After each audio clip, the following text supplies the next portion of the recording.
They put me in the open dorm the next morning. I was like, I'm gone. Like, y'all put me in a hole or in another part. Damn, you rather go to the hole? Yeah, I'm a dog.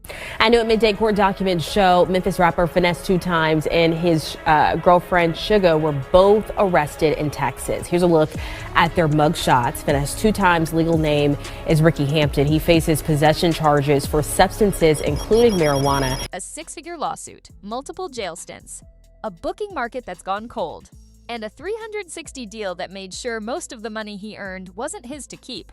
At 33 years old, Ricky Hampton, Finesse2Tymes, is carrying all of that simultaneously. And when you lay the full timeline out, you start to see how someone with genuine talent and real cultural heat ended up in this position. Because this isn't just a rapper who fell off. This is a story about what happens when the industry gets hold of you before you have the infrastructure to protect yourself. Here's how it actually went down. Finesse2Tymes came up in Memphis, Tennessee, which, if you know anything about that city's music culture, means something specific. Memphis doesn't put artists on because they're likable or because they have a clean image. Memphis puts artists on because they're real. 3-6 Mafia, Young Dolph, Yo Gotti. The city has always operated on its own frequency. When Finesse started getting organic Memphis love, when local tastemakers started putting his name in conversations about who was keeping the tradition alive, that credibility was earned. His music sounded lived in because it was. The Memphis cadence, the slow-rolling delivery, the storytelling that puts you directly in a scene, that's not something you develop in a studio. That comes from a specific life in a specific place. But here's what separates his story from a standard come-up narrative. Before most of the internet ever heard his name, Finesse was already cycling in and out of jail.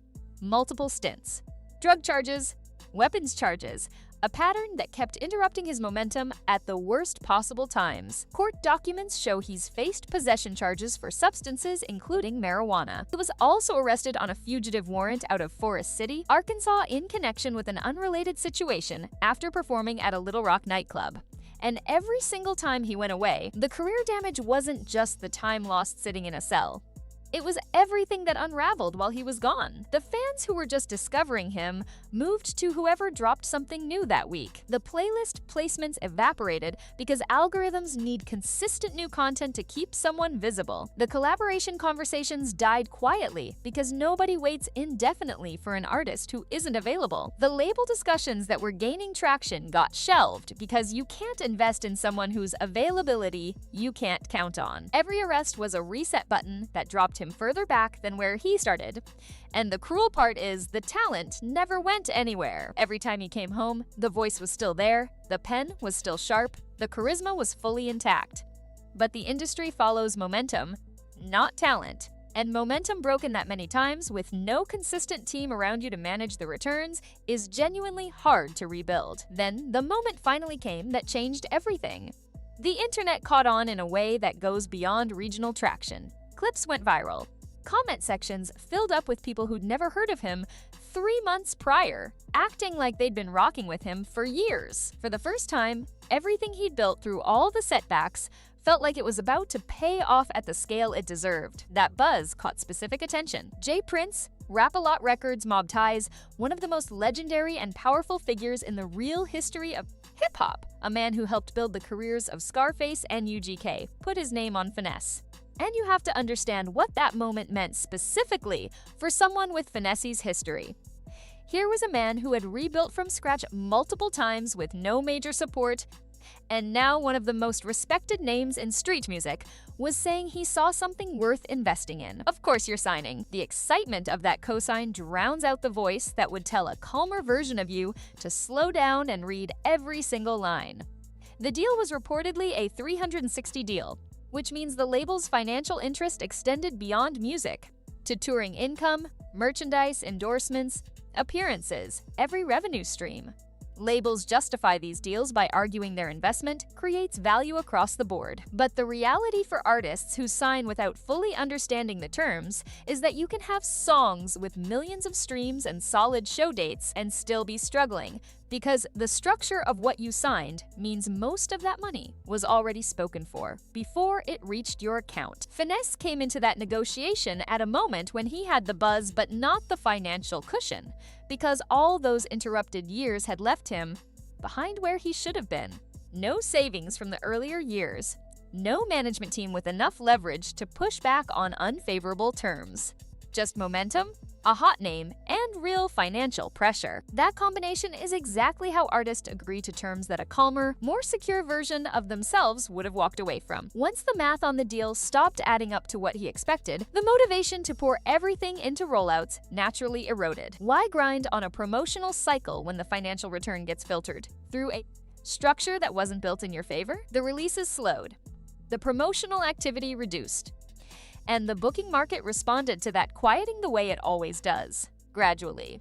Headlining slots at real capacity venues got replaced with supporting roles at smaller events. The fees dropped. Then certain markets stopped calling altogether.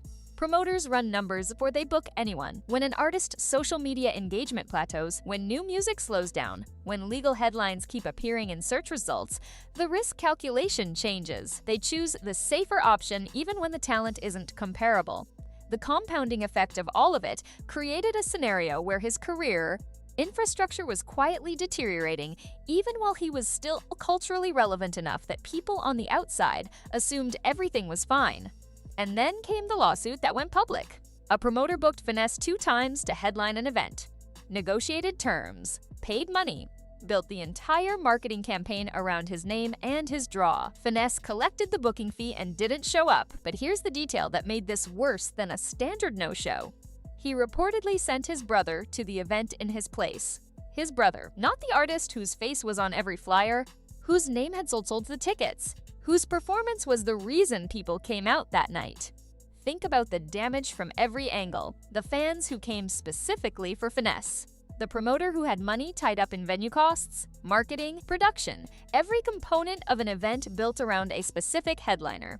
Independent promoters don't have corporate balance sheets to absorb a loss like that. The promoter lawyered up. The court sided with the promoter. Six-figure judgment against Finesse2Tymes, on the record, public and permanent, and he cannot pay it. The music revenue after the 360 deal takes its percentage isn't generating the cash flow. The booking market has cooled to the point where show money isn't filling the gap. That judgment sits there accruing interest, capable of intercepting any meaningful income the moment his revenue hiccups back up. It's a trap that closes tighter the longer it goes unresolved. At 33 years old, that's the weight Ricky Hampton is carrying. A pattern of legal situations going back years. A record deal that limits what he can actually build from his own music. A booking market that has gone cold. And a six-figure civil judgment on top of everything. The accountability is real. The promoter situation was a choice, and real people were affected by it. And the court made that clear. But if that's where the analysis stops, you're missing the larger picture. There is a direct line between signing a 360 deal you didn't fully understand and eventually making a desperate financial decision. There is a direct line between having your career interrupted by jail multiple times with no infrastructure to preserve what you built and reaching a point where your judgment is compromised by pressure. Those aren't excuses, they're context. The music industry has always been structured to protect the people who already have leverage over the people coming in with nothing but talent. The talent is still there. Memphis gave him that, and nobody can take it back. The question is whether he can build the support around him that was always before the judgment closes in, before the booking market forgets him entirely, before the window that his cultural relevance still holds open shuts for good. That question doesn't have a clear answer right now. And for a man who has fought this hard and come this far, that uncertainty is the most painful part of the whole story. Drop your thoughts in the comments. Do you think Finesse2Tymes can come back from all of this, or has too much stacked up against him at once?